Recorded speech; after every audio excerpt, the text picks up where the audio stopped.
আসসালামু আলাইকুম। আমি আজকে মিষ্টি লাউ দিয়ে খাটা রান্না করছি। এটা একটা গ্রামীণভাবে বলে লাউয়ের খাটা।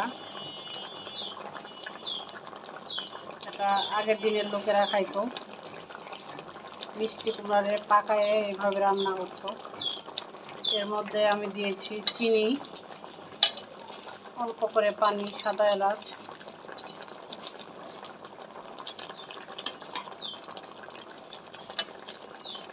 আমার দাদির হাতে রান্না এটা। আমার দাদি এইভাবে রান্না করে গরমে খাওয়াইতো।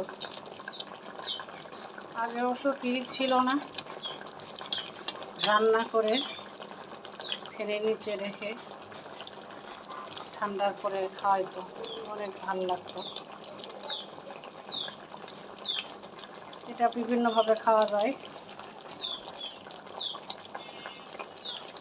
আতপ চাল দুধ দিয়েও খাওয়া যায়, কিন্তু আমি আমার মতো করে রান্না করলাম, আমার দাদির কাছ থেকে শিখেছি। তো আজকে ট্রাই করে দেখি কেমন লাগে। আশা করি ভালোই লাগবে। ভালো থাকেন সবাই।